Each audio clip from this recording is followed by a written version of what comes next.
Don't forget to click the link below. Star Wars Episode 4, A New Hope, is one of the most iconic films ever made. What's that? What are you talking about, Attack of the Clones?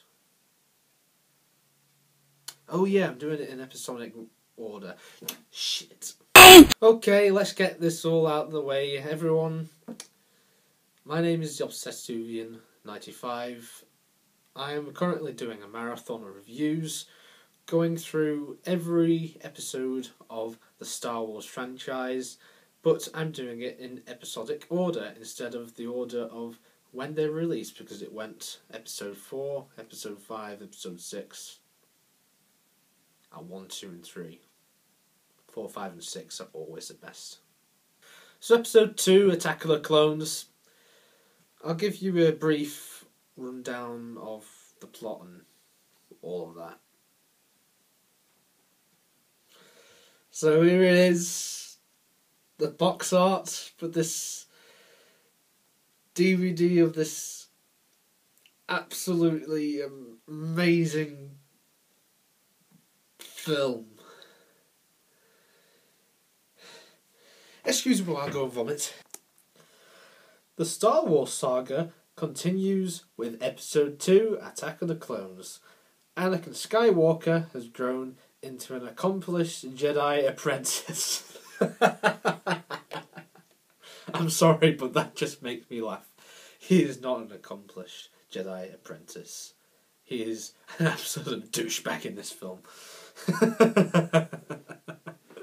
It's, the DVD is so misleading. All he faces, he faces his most difficult challenge yet, as he must choose between his Jedi duty and forbidden love.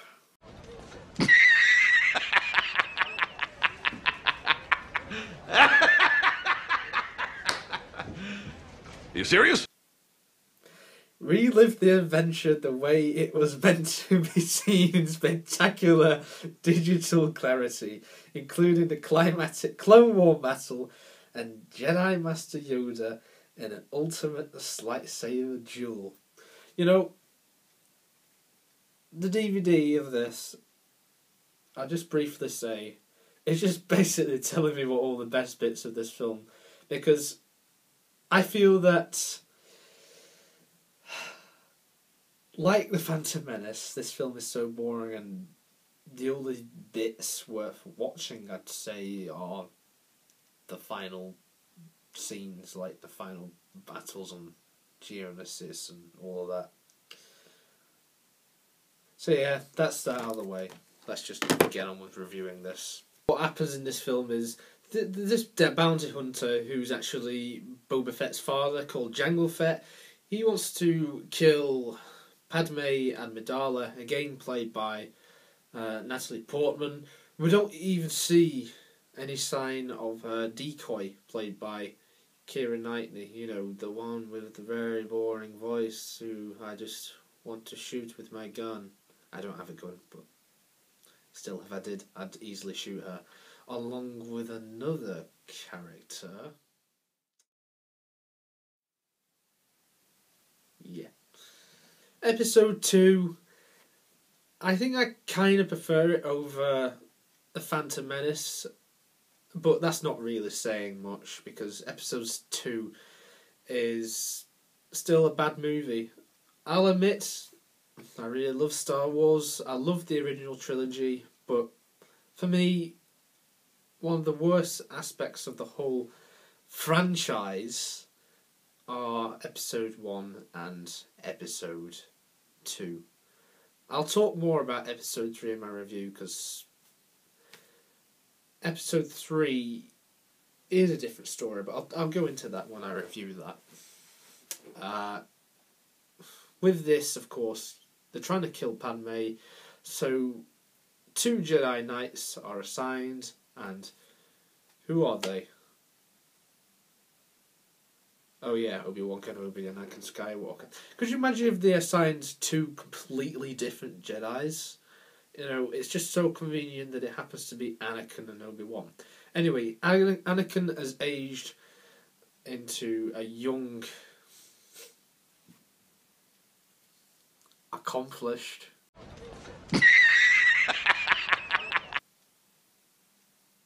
Jedi. So, yeah, he's not accomplished. He's a bloody douchebag and he's just a failure. And this is set about 10 years after the events of The Phantom Menace. So, what happened during those 10 years? Do we not find out what happened at all? No? There's not really much to say in those 10 years that happened. Jar Jar Binks has now been assigned into that big, massive place where all those aliens go and all the politics is debated. It's basically the Star Wars equivalent of, say, the House of Representatives or House of Commons in England, or... yeah. It's just so boring, and the fact they brought it back for this film, it just shows that they just ignored what was bad about the Phantom Menace. Although, I will say that one good thing about this film is, although Jar Jar Binks does appear, I mean, we hate to see the sight of that character wherever it pops up, even if it's in Robot Chicken, you know? When he turns up, he's not on screen for long, which is great. I feel that one fatal flaw with the Phantom Menace was he was in it too much. This, they get it just about right. They toned it down a bit. There's an annoying bit near the beginning where he goes, "Oh, Annie," because, you know, Anakin comes back, and yeah, you heard me right, they're still calling him that.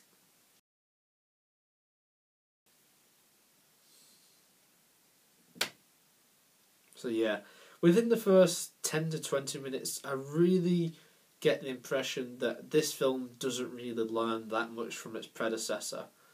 God, have I actually said that this film is better than The Phantom Menace? God, well, it really must not be that much better. Anyhow, Obi-Wan is again played by Ewan McGregor. He's the one in charge of all of this, protecting Padme, and Anakin is his apprentice, because at the end of the last film, of course, the young boy played by Jake Lloyd became his apprentice.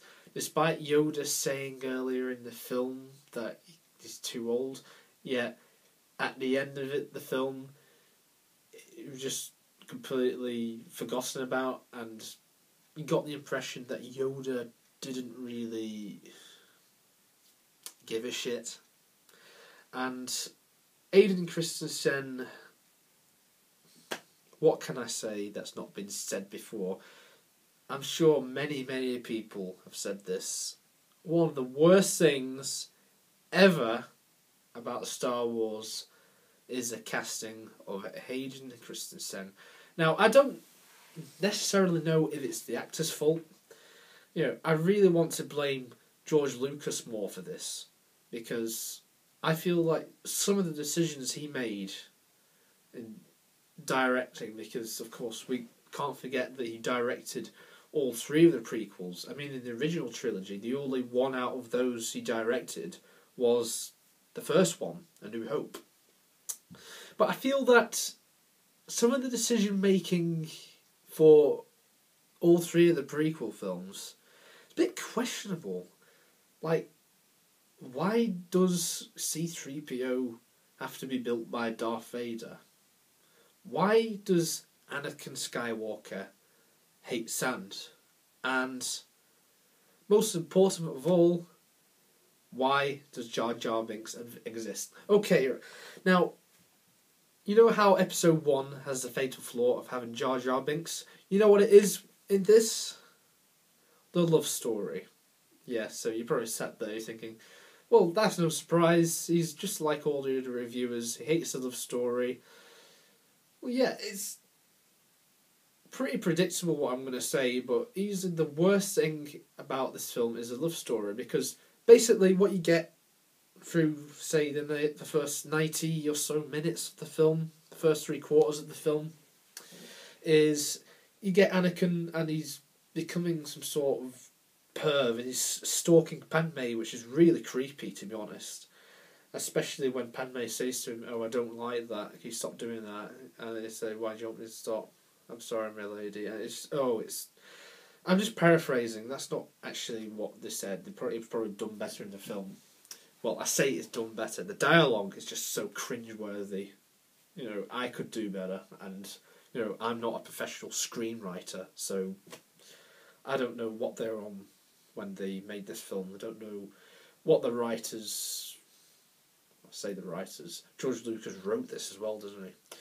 But yeah, it's like she keeps rejecting him, and then all of a sudden at the end of the film, towards the end of the film, before they're going to die, you get that scene with Padme when she says, "I really, deeply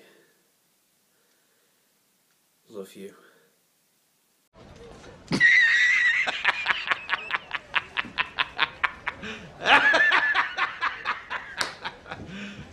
Are you serious? J. Jonah Jameson has just completely summed up how I feel about this. It just comes out of nowhere. It's like all the way through the film, she rejects him, and all of a sudden, this whole love story just comes from nowhere. And the most creepy thing of all is, last time that Anakin saw Padme was when he was like nearly a 10-year-old boy, and go forward, he's more or less an adult now. It's been 10 years since he's seen her, and what's he say? "Oh, I've thought about you every single day. There's not a single day that goes by where I don't think about you." Gross. Absolutely gross. What the hell? Where does this come from? It's just so wrong on many levels. I mean, of course, the whole point in this is apparently it's forbidden for Jedi to fall in love or have relationships. And yet Anakin just completely ignores the rule. What's the DVD say again? Oh yeah. Accomplished Jedi apprentice. Accomplish my ass. This completely sucks. Right, I need to talk about the positives. Positive. What on earth is good about this film? Well, I'll go into a brief negative. This film has a lot more CGI, probably more than you see in The Phantom Menace. Now, Phantom Menace, I believe, had around 90% of the whole shots in that film. It was all CGI. There seems to be more of it. It's just CGI, like, everywhere you look, left, right and centre. And some of it in places are a bit dodgy. After all, this was made in 2002. But I've seen better CGI on some other films. Take Jurassic Park, for example. I thought that the CGI in that film was kind of better.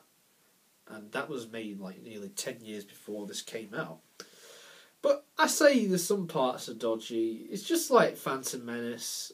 You know, we've got to remember that the technology back then was kind of limited compared to what we have nowadays. I mean, now the CGI would obviously be better. And while I say some of it's bad, some of it holds up well. Although there's one big, large aspect of this that's CGI, a certain character. Now, prior to the film release, we had a puppet, Yoda, in The Empire Strikes Back and in Return of the Jedi. For The Phantom Menace, I pointed this out in my review of that. The puppet in that was kind of shit, and to be fair, the CGI version in that was better. But in order for Yoda to have a certain ability towards the end of the film, which I'll talk about near the end of this review, they had to, of course, make Yoda into CGI. Now, I'll be honest, I definitely prefer the puppet that you see in The Empire Strikes Back and Return of the Jedi, which came out over 20 years before this film was released. I feel that CGI, I don't know, just something about it just doesn't have the same feel as what the puppet did. And yeah, kind of a bit of a letdown. But they had to make it CGI because of what Yoda does towards the end of the film. Anyhow, it's about an hour into the film where things really start getting going. Anakin takes Padme to the planet Naboo, and where you get all those cringe-worthy scenes, like I hate sand, and, you know, they start kissing and all that, and he says, like, oh, I'm haunted by the kiss you gave me. Oh, it's just such bad dialogue. George Lucas, what was you smoking when you was writing the script for this? I'd easily say the best things about this film are the scenes with Obi Wan. He actually has his own droid as well. It's like a red version of R2-D2, which I think is great. He ends up going to investigate about this bounty hunter known as Jango Fett. Of course, Boba Fett's father. And, you know, we actually get more scenes with Jango Fett than we did in Boba Fett in the entire original trilogy. I'm sure we do. Jango seems to be more of a developed character than Boba. Oh, but that's not to say that I don't prefer Jango Fett, far from it. Boba Fett is easily the best bounty hunter in all of Star Wars. I mean, come on. Who isn't the best? What, do you disagree with me?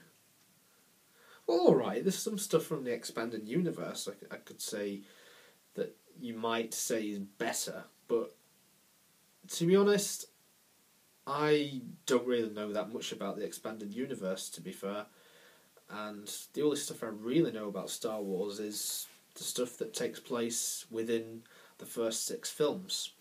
So, yeah, out of the actual live-action films we've had, Boba Fett's easily the best bounty hunter that we've had. So, yeah. Jango's alright, but he's just... You know, he's just not the same as Boba. I mean, he's silver. Boba Fett had that massive green look, and it just looked a lot better. He looked more like a bounty hunter. Here, Jango just seems too pristine. And plus we get a young Boba Fett, so yeah.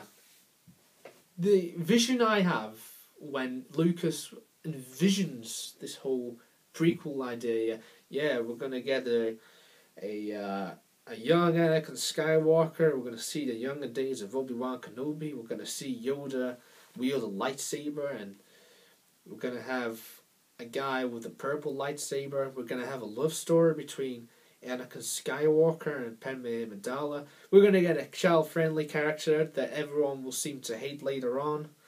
And we're going to completely limit all the time that C-3PO and R2-D2 have together in the whole trilogy. And to top all that, we're going to introduce all a convoluted storyline of a clone army. And, of course, they introduce a young Boba Fett. So, is it me or just George Lucas have this idea, oh yeah, let's see all the bad guys in the whole galaxy in the diapers? Because that's what I say. And I say diapers. In England, I would say nappies. But seeing as George Lucas is American, that's what I think he thought. Yeah, let's see Darth Vader in diapers. Let's see Boba Fett in diapers. And, you know, the kid actor, he doesn't really get that much time as Boba Fett. But, you know, there's not that much development. You know who he's supposed to be. he gets called Boba, and you think, oh, it's the bounty hunter from Empire Strikes Back. So, kind of a backstory to him. His father dies at the end of the film, unfortunately, thanks to Mace Windu. And Mace, Samuel L. Jackson, comes back. Again, Mace Windu seems to be a wasted character again. He seems to be like that all the way through the whole trilogy.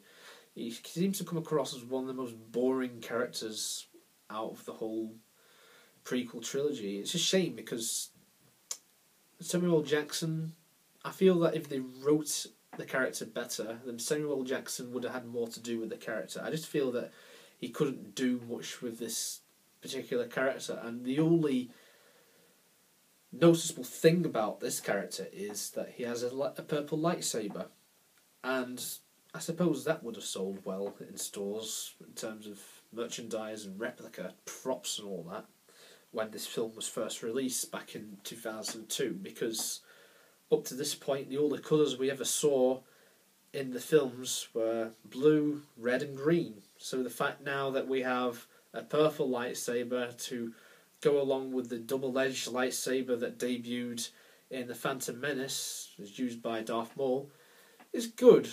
And it's quite weird that we never saw any more colours of these lightsabers in this Jedi battle towards the end, because the main colours of the Jedi are blue and green. The only purple one is used by Mace Windu. I would have loved to see like different ones. I mean, expanded universe again. You've got loads of colours in there. There's black ones. It can go on forever. There's even those ones with the hilts, like you'll see in Episode 7, Force Awakens. So it's quite surprising, really, that in the first 6 Star Wars films we didn't exactly see much of all these different colours of lightsabers. I would have liked to see more, but who knows, maybe in the future we will. So as I mentioned, the clones are built, and they were going to be built by this Jedi Master known as Cypher Diaz. Now we don't really know about this character, it's just mentioned as a character we never see, and he died apparently. This Jedi Master called Cypher Diaz, and he gave this permission to build this clone army for the Jedi to fight the Republic, and then it's just all confusing. Basically, the clones are just the stormtroopers of this trilogy, and yeah, the stormtroopers are way better than the clones. I'm sorry, but every clone in this are just CGI. I believe there's not actually one clone in this and Revenge of the Sith that actually are there. They're just all CGI characters, and to me it just doesn't feel right. There need to be actual props there for everyone to see, and it just annoys me a bit. I'd say that the stormtroopers are easily better, hands down. And is it me? But the clones, the stormtroopers, they're not actually clones. They're not the same thing, because the stormtroopers are actually people inside them, and they were hired by the Empire in the original trilogy. And in the films, in between, you see him in Revenge of the Sith. You see the clones in Revenge of the Sith, then you never see him ever again after that. You have to rely on the Clone Wars or Star Wars Rebels for that, as I think Star Wars Rebels is like trying to bridge the gap in between the prequels and the original trilogy. Apparently they're going to explain like what happens to the clones, like why they suddenly disappear and how we end up with the stormtroopers, as you see in the original trilogy. I take it that they just abandoned the idea of just using clones of Jango Fett, and they just decided, let's just hire people to be part of this new order, this empire. So yeah, quite confusing really, quite stupid. Why did they have to make them? We could have just done with stormtroopers in the first place. Battles on Geonosis, easily the best film part, best parts of the film, hands down. You get Obi Wan, Anakin, and Padme there, and they just fight all these CGI creatures. But it really gets going when all the Jedi arrive, when Mace Windu reveals his purple lightsaber, and when they start all battling the droids. It's great, I love it. It was the first time in all the prequels where it felt like, yeah, this is Star Wars now, because, I don't know, Phantom Menace, it didn't really feel that much like Star Wars, and the battles, well, the Darth Maul fight scene was easily the best thing about that. I feel that everything else, like the Gungan army and all that, it just felt boring to me, and yeah, this felt more like Star Wars, which is great. You got all these droids coming back, Jedi's fighting droids, but of course they all get surrounded at the end. But then, all of a sudden, Yoda comes down with a battalion of clone troopers, and they just blow everything up. You get all these lasers everywhere, and the way it's filmed is really good as well. You get the odd funny moments with R2-D2 and C-3PO. C-3PO, of course, is picked up from Tatooine. I forgot to mention that. I'll briefly talk more about that towards the end of the film when I sum up my thoughts on this. So yeah, Anthony Daniels does a great job as C-3PO. It's funny. It actually works more. Jar Jar, not funny at all. Forced upon us that. This wasn't... It didn't feel forced. This was just right. And yeah, R2-D2 flying about, that felt a bit too convenient, in my opinion.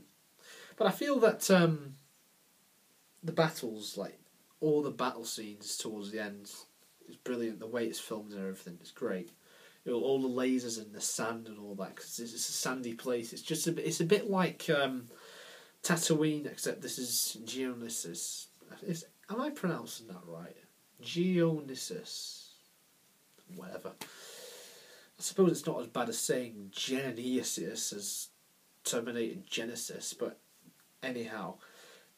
You get the scene when Anakin and Obi Wan finally catch up with Darth Tyranus, and they have a good climatic lightsaber battle.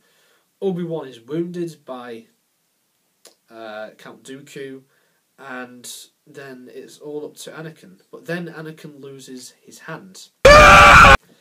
So, kind of a foreshadowing to what's going to happen to him in the next film. And also, his son lost his hand as well, so keep it going in the family, I say. Maybe Luke Skywalker's son will lose his hand too. What? Well, he could lose something else, I suppose, but let's not go there. I remember seeing this at the cinema when it first came out in 2002, and after you get all that, we get Yoda walking in, and I'm thinking, oh, what's he going to do? And I was 7 years old at the time. And as soon as I saw him yield his lightsaber for the first time, I lost my mind. My 7-year-old self lost my mind, as did everyone else in the audience. Everyone was cheering.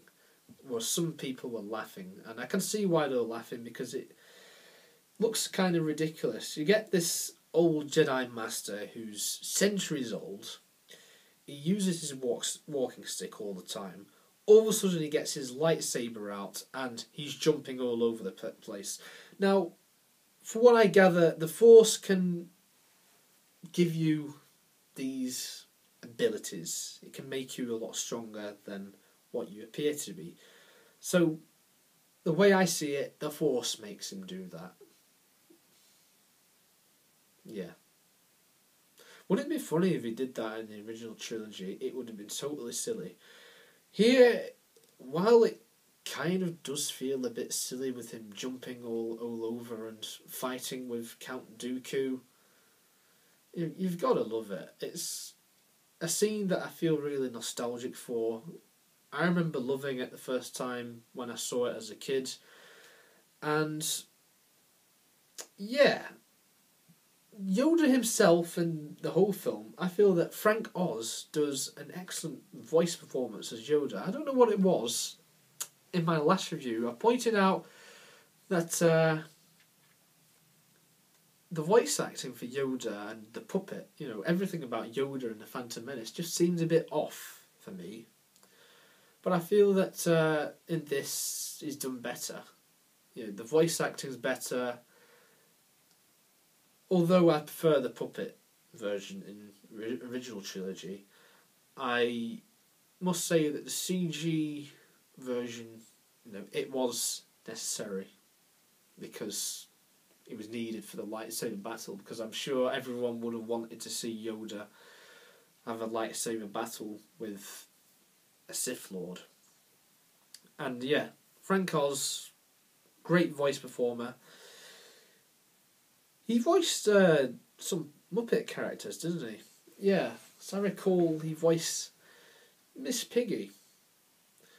And I just briefly mentioned about Miss Piggy, yeah. Miss Piggy has recently split up with Kermit the Frog. I know who Miss Piggy's going out with now. Don't you dare! Yeah, I had to do that. Anyhow, Yoda fails in defeating Count Dooku. He gets away. He goes off to meet Darth Sidious to talk about the plans for a massive space station known as the Death Star. Never heard of that before.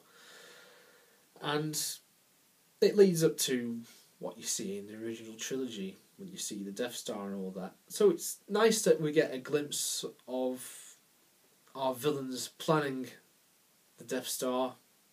Great. It's starting to feel more like Star Wars now. And then at the end of the film, we just get a few lines about "Begun the Clone War has," and then you get all these clones walking out, and then Anakin gets married to Padme and Naboo, and that's the end of the film. So yeah, I feel that this is not a good Star Wars film. It is for me.